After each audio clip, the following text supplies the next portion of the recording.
So hello बच्चों, आज हम लोग स्टार्ट कर रहे हैं question number 14 of NCERT exercise 6.3। देखिए, इसमें बोला गया है कि side A B and A C and median A D of a triangle A B C, okay, are respectively proportional to side P Q and P R and median P N of the another triangle P Q R. तो show that A B C and P Q R similar. तो देखो, सबसे पहले हम लोग दो छोटा सा ट्राइंगल बना लेते हैं ताकि आपको मैं अच्छे से समझा पाऊँ। ओके, तो मैं यहाँ पे छोटा सा ट्राइंगल बना रहा हूँ। Okay, A B C and P Q R, दो छोटा ट्रायंगल मैंने बना दिया। A B C and P Q R. इसमें यहाँ पे ए डी एक मीडियन है, आई थिंक दिया हुआ है। ओके, एंड पी एम जो है यहाँ पे एक मीडियन है, ये भी दिया हुआ है। तो बोला गया है कि side A B A C and A D of a triangle A B C are respectively proportional to side P Q P R and median P M. तो हम लोग यहां से ये लिख सकते हैं कि वी हैव, मैं सॉल्यूशन कर रहा हूं यहां से, कि A B by P Q is equal to A C by P R is equal to A D by P M. ये रिलेशन हमारे पास क्वेश्चन में दिया गया है। ओके, आई थिंक समझ में आ गया होगा आपको। तो बाबू, आपको प्रूव करना है क्या कि ट्रायंगल एबीसी और ट्रायंगल पी क्यू आर आपस में सिमिलर होगा। तो देखो, क्या क्या दिया हुआ हम लोग पहले वो समझते हैं। ठीक है, यहाँ पे साइड ए बी है और ए सी है, यहाँ पे साइड पी क्यू है और यहाँ पे पी आर है। तो यहाँ पे आपको दिख रहा होगा कि दो साइड है और बीच में यहाँ पे एंगल, अगर मैं ये बोल सकता कि एंगल ए जो है एंगल पी के इक्वल होगा, तो मैं साइड एंगल साइड से ये बता सकता हूँ कि दोनों ट्रायंगल आपस में सिमिलर होगा। बट बाबू, इसमें मेंशन नहीं किया गया कि एंगल ए और पी जो है आपस में इक्वल है। बट मुझे ये करना है। ओके, मुझे क्या करना है समझ में आ गया ना। ए बी और ए सी, पी क्यू और पी आर तो दिया हुआ है, बस मैं एंगल ए और पी को अगर इक्वल कर दूं तो मैं ये बोल सकता हूं सिंपली कि ट्रायंगल एबीसी और पी क्यू आर आपस में सिमिलर होगा। अब देखो बाबू, आप लोग को समझना है कि ये दोनों एंगल आपस में इक्वल कैसे होगा। तो यहाँ पे हम लोग करेंगे छोटा सा कंस्ट्रक्शन। क्या कंस्ट्रक्शन करेंगे? देखो, हम लोग क्या करेंगे, यहाँ पे ए और डी एक मीडियन है, सेम एक मीडियन हम लोग ड्रॉ करते हैं इधर। ओके, सेम लेंथ का, जितना लेंथ एडी का है उतना ही लेंथ यहाँ पे ड्रॉ करते हैं। यहाँ पे नाम देते हैं ई। हम लोग क्या करते हैं, ज्वाइन करते हैं ई से सी को और ज्वाइन करते हैं बी से ई को। ओके, कोई दिक्कत है? आई थिंक समझ में आ रही है ना। ओके, ठीक है। सेम यहाँ पे एक मीडियन है पीएम, यहाँ पे हम लोग ड्रॉ करते हैं एक दूसरा मीडियन। हम लोग यहाँ पे नाम कुछ भी रख सकते हैं। ओके, हम लोग यहाँ पे नाम कुछ भी रख सकते हैं। हम लोग यहाँ पे एन लिख दे रहे हैं। ओके, यहाँ पे हम लोग नाम कुछ एन लिख दे रहे हैं और मैं एन से आर को ज्वाइन कर रहा हूँ और क्यू से एन को ज्वाइन कर रहा हूँ। कोई दिक्कत है बोलो? ओके, सो क्या टारगेट है हमारा, ये याद रखिएगा आप, एंगल ए और एंगल पी को इक्वल करना है। ओके, तो सबसे पहले हम लोग यहाँ पे क्या करते हैं, एंगल 1 इसको 2 इसको 3 और इसको एंगल 4 कर लेते हैं। हम लोग बोलते हैं कि 1 बाय 1 मतलब एंगल को प्रूव करेंगे। पहले एंगल 1 को 3 का इक्वल करेंगे और सिमिलरली 2 को 4 का इक्वल कर देंगे, तो 1 + 2 और 3 + 4 को आपस में इक्वल हम लोग कर सकते हैं। तो देखो, 1 और 3 आपस में इक्वल कब होगा, जब हम लोग ट्राइंगल ए बी ई और ट्राइंगल पी क्यू एन को आपस में सिमिलर कर दें तब। तो अब देखो बाबू, यहाँ पे समझना है कि हम लोग यहाँ पे इस ट्राइंगल को कैसे, दो ट्राइंगल जो है हमारा ए बी ई और हमारा जो ट्राइंगल है बाबू पी क्यू एन, वो सिमिलर कैसे होगा ये हम लोग समझते हैं। ओके, तो बाबू आपको ध्यान देना है। यहाँ पे हम लोग स्टार्ट करते हैं अपना सॉल्यूशन। So in triangle A B E, okay, and triangle P Q N में आते हैं हम लोग। देखो बाबू, सबसे पहले आपको ये पता है ना कि ए बी इज, ये दिया हुआ है ना, A B by P Q का रेशियो तो दिया हुआ है। ओके, अच्छा, हम लोग कंस्ट्रक्शन में ऑलरेडी ये मेंशन किए नहीं। ओके ना, तो हम लोग यहाँ पे कंस्ट्रक्शन पहले लिख लेते हैं। ओके, इस प्रूव करने से पहले कंस्ट्रक्शन में आते हैं हम लोग। कंस्ट्रक्शन में हम लोग को क्या करना है बाबू, हम लोग ये लिख सकते हैं कि produce, okay, DE and M N. Okay, हम लोगों ने क्या किया, डीई और एम एन को क्या किया, प्रोड्यूस किया है। ऐसा प्रोड्यूस किया है सच दैट, ये भी मेंशन कर दे रहे हैं हम लोग। ओके, सच दैट कि यहाँ पे एडी का जो लेंथ है वो डी का इक्वल है एंड पीएम का जो लेंथ है वो एम एन का इक्वल है। ये आप मेंशन कर देना। ये हम लोगों ने कंस्ट्रक्शन किया था ना। इसके बाद और क्या करना था बाबू आपको, हम लोगों ने ज्वाइन किया, तो ये लिख सकते हो join B E C and Q N N N R, ये लिख सकते हो आप। ओके, सो देखो प्रूफ यहां से आप स्टार्ट कर सकते हो। ओके, प्रूफ जो होगा आप यहां से स्टार्ट करो। मैं क्या बता रहा हूँ, देखो जैसे ही आप लोगों ने ये ड्रॉ किया बी, मतलब देखा जाए तो आपका A B E C and P Q N R, ये दो क्वाड्रिलेटरल जो है वो पैरेललोग्राम बन जाएगा। कैसे? सिंपली देखो, यहाँ पे एडी एक मीडियन था तो BD equal to C D था।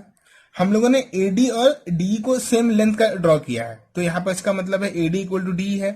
तो ये दोनों डायगोनल आपस में बाइसेक्ट कर रहे हैं, जिसका मतलब A B E C P Q N R आपस में क्या है, एक पैरेललोग्राम है। तो हम लोग ये लिख सकते हैं कि प्रूफ में कि A B E C and P Q R parallelogram are parallelogram are parallelogram such that, क्यों हो रहा है ऐसा, such that they are diagonals. Okay, हम लोग ये मेंशन कर सकते हैं कि such that they are diagonals. Okay, such that they are diagonals bisect each other, ये दो एक दूसरे के डायगोनल्स जो है बाइसेक्ट कर रहे हैं एक दूसरे को। तो हम लोग ये बोल सकते हैं कि ए बी ई सी और पी क्यू एन आर जो है वो दोनों आपस में क्या है, पैरेललोग्राम है। ओके, तो अगर ये पैरेललोग्राम है, इससे हमें क्या फायदा होगा? ओके, हमें इससे क्या रिजल्ट मिलेगा वो देखो। रिजल्ट में हम लोग क्या लिखेंगे, रिजल्ट में हम लोग ये लिखेंगे कि हमारा एसी का जो वैल्यू है वो बीई का इक्वल होगा और पी आर का जो वैल्यू है वो क्यू एन का इक्वल होगा। ये पहले समझो, ठीक है।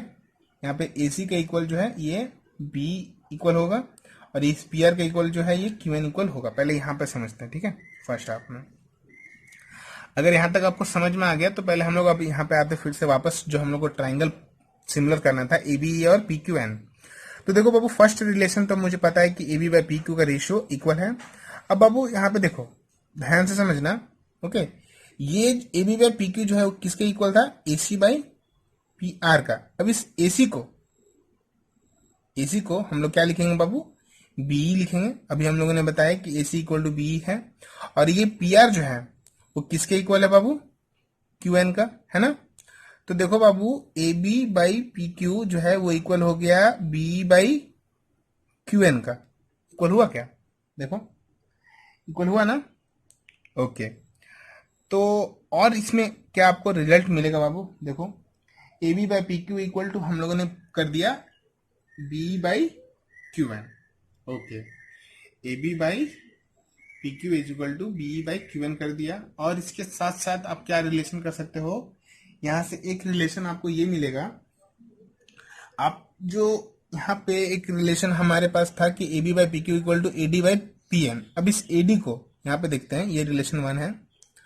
एक रिलेशन और यूज करेंगे, देखो A B by P Q is equal to दिया हुआ था क्या बाबू, A D by P M. अगर हम लोग इस एडी को 2 से मल्टीप्लाई कर दे तो 2AD बाई 2PM होगा। अब ये 2AD मतलब एडी को 2 टाइम्स हमारा क्या लेंथ मिल रहा है बाबू, ए ही मिल रहा है। ओके, और 2PM मतलब PM जो साइड है उसका डबल, तो क्या मिलेगा मुझे, PN मिलेगा। तो यहां से एक रिलेशन और मिल गया मुझे कि AB by PQ is equal to AE by PN। Okay, ये सेकंड इक्वेशन। तो हम लोग क्या कर रहे हैं, दोनों इक्वेशन को कंबाइन कर रहे हैं। तो फ्रॉम 1 एंड 2 देखो क्या मिल रहा है बाबू कि A B by P Q is equal to BE by Q N is equal to A E by P N. जैसे ही हम लोगों ने ये रिलेशन लिख दिया तो आपको क्लियर दिख रहा होगा, आपको एकदम क्लियर दिख रहा होगा कि दोनों ट्राइंगल आपस में सिमिलर हो गए। Okay, triangle A B E is similar to triangle P Q N through S criteria. Okay, अब जब दोनों ही ट्रायंगल आपस में सिमिलर हैं तो हम लोग ये भी लिख सकते हैं ना कि angle 1 is equal to angle 3। Okay, angle 1 equal to angle 3 लिख सकते हैं ना, वेरी गुड। ओके, अब बाबू यहाँ पे समझना है, देखो ये प्रोसेस थोड़ा लंबा जा रहा है तो हम लोग बार बार फिर अब एक ट्रायंगल लेंगे ए C E P R N, वो बड़ा हो जाएगा, ठीक है, वो लेंदी हो जाएगा, क्वेश्चन का सॉल्यूशन थोड़ा लेंदी होगा। तो हम लोग क्या कर रहे हैं ना कि सिमिलरली लिखकर इसको हम लोग करते हैं प्रूफ। ओके, तो देखिए जहां जहां जगह बचा हुआ है वहां पे मैं कोशिश कर रहा हूं लिखने का, अब थोड़ा सा कॉर्पोरेट करिए। तो हम लोग बाबू यहाँ पे लिखते हैं सिमिलरली। ओके, सिमिलरली क्या लिख सकते हैं बाबू, वी कैन प्रूव, क्या प्रूव कर सकते हैं कि A C E, okay, A C E similar to triangle P R N, ये कर सकते हैं ना। और यहां से मिलेगा relation angle 2 equal to angle 4।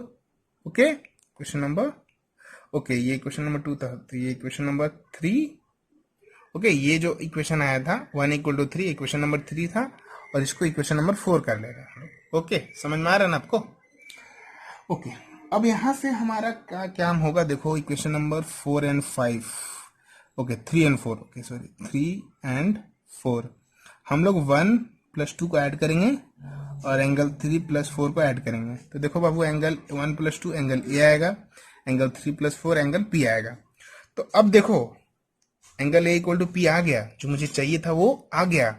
अब हमारा काम क्या है बाबू, बस सिंपली हम लोग क्या लिखेंगे, in triangle A B C and triangle P Q R में, ध्यान दीजिएगा, फर्स्ट आपको पता है ना A B by P Q is equal to, पता है हमको A C by P R, तो ये तो गिवन ही है।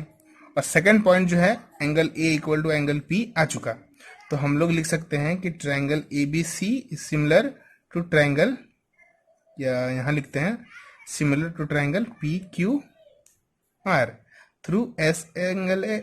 ओके, साइड एंगल साइड से हम लोगों ने ये आपस में इसको प्रूफ कर दिया। तो ये था क्वेश्चन नंबर 14। आई थिंक ये लेंदी हो गया, बट आपको समझ में आ गया होगा आई थिंक कि क्या क्या करना है हम लोग। यहाँ पे स्टेप मैंने थोड़ा सा जंप किया है, मैंने डायरेक्ट ए बी ई सी और पी क्यू एन आर को मैंने पैरेललोग्राम बोल दिया। ऐसा क्यों किया मैंने समझा दिया, बट कि यहाँ पे दो को डायगोनल्स जो है आपस में कट कर रहे हैं, बाइसेक्ट कर रहे हैं एक दूसरे को। तो ये कब होता है, जब दो आपस में पैरेललोग्राम होते हैं तब। तो यहाँ से A C equal to B आ गया और P R equal to Q N आ गया। इसके बाद फिर हम लोगों ने 1 by 1 triangle A B E और पी क्यू एन को सिमिलर प्रूफ किया तो एंगल 1 इक्वल टू 3 आया। सिमिलरली हम लोग यहाँ से ये भी बोल सकते हैं कि एंगल ए सी ई और एंगल पी आर एन वो भी आपस में सिमिलर होगा, तो 2 एंगल 4 आ गया। अब दोनों इक्वेशन को ऐड करने पे देखो angle A equal to P आया, जो मुझे चाहिए था एक्चुअली। अब जैसे ही ये एंगल आ गया तो हम लोग तो सिमिलरली बोल ही सकते हैं कि ट्रायंगल एबीसी और पी क्यू आर आपस में सिमिलर होगा through side angle side criteria, क्योंकि A B by P Q और A C by P R तो दिया हुआ था, एंगल ए और एंगल पी लाना था, वो आ गया यहाँ पे। तो आई थिंक ये क्वेश्चन नंबर 14 समझ में आ गया होगा। अब हम लोग मूव करें क्वेश्चन नंबर 15 में। सो हेलो बच्चों, अब हम लोग स्टार्ट करें question number 15 of NCERT exercise 6.3। देखिए इस क्वेश्चन में बोला गया vertical pole of length 6 metre cast shadow of 4 metre long. Okay, तो हम लोग एक क्या करते हैं, वर्टिकल पोल बना लेते हैं आपको समझाने के लिए, जो 6 मीटर का है। ओके, और इसका पोल का जो शेडो एक्चुअली वो 4 मीटर का है, तो हम लोग इसको ऐसे ज्वाइन कर लेते हैं। ठीक है, ये शेडो जो है 4 मीटर का है, यहाँ पे 90 डिग्री बन रहा है क्योंकि वर्टिकल पोल है तो 90 डिग्री बनेगा। एट द सेम टाइम देखो बाबू, इस वर्ड का मतलब है, इस वर्ड का कुछ मीनिंग है वो मैं आपको समझाऊंगा। पहले आगे बढ़ते क्वेश्चन पे, ठीक है। A tower cast shadow 28 metre, तो यहाँ पे एक टावर भी है जो इसका शेडो जो है वो 28 मीटर शेडो कास्ट कर रहा है। ओके, अब देखो बाबू, अगर हम लोग इसको समझें, ये 28 मीटर शेडो है, तो बोला जा रहा है आपको इस टावर का हाइट बताने के लिए। तो हम लोग क्या करते हैं, ए बी सी, यहाँ पे ए बी एक वर्टिकल पोल है और यहाँ पे सी हो गया ना, तो हम लोग दे रहे हैं डी ई एफ, और डी जो हमारा टावर है, तो हम लोग लिख दे रहे हैं यहाँ पे कि A B, let A B be the vertical pole and D E is the tower. Okay, अब यहां पे समझो बाबू, ठीक है, यहां पे मैंने आपको एक वर्ड बताया सेम टाइम। सेम टाइम का मतलब क्या है ना, कि आपका जो एंगल ऑफ एलिवेशन होगा, यहां पे समझना है आपको, ठीक है। सेम टाइम का मतलब जब सन सेम टाइम में, जब दोनों ही मतलब वर्टिकल पोल एंड टावर पे सेम टाइम में आपका देखा जाए तो एंगल ऑफ एलिवेशन इस जगह पे सेम होता है। Okay, angular elevation of the sun at the same time is equal, ये इसका मतलब है सेम टाइम का मतलब एंगल सी जो है वो एंगल एफ के इक्वल है। तो आपको पूछा जा रहा है find the height of the tower, तो सिंपली मैंने यहाँ पे एज्यूम किया कि let height of the tower be H. मैंने क्या एज्यूम कर लिया, एच। अब बाबू देखो सिंपली हम लोग को ये पता है, पहले ये देखो, ठीक है, यहाँ पे समझते हैं triangle A B C and triangle DEF में। ध्यान दीजिएगा फर्स्ट पॉइंट। बाबू आपको दिख रहा है यहाँ पे ये 90 डिग्री होगा क्योंकि वर्टिकल पोल है और टावर दोनों एंगल तो 90 डिग्री होगा ही, तो angle B equal to angle E है। और मैंने आपको बताया कि सेम टाइम का मतलब एंगल C जो है वो एंगल F के भी इक्वल है। तो जब दो एंगल आपस में मिल गया तो हम लोग ये लिख सकते हैं ना, दो एंगल आपस में इक्वल है, इसका मतलब angle triangle ABC is similar to triangle DEF through angle angle criteria. अब ये दो ट्रायंगल आपस में सिमिलर हैं, बाबू समझना है, ठीक है। ये दोनों ट्रायंगल आपस में सिमिलर हैं तो देयर कोरस्पॉन्डिंग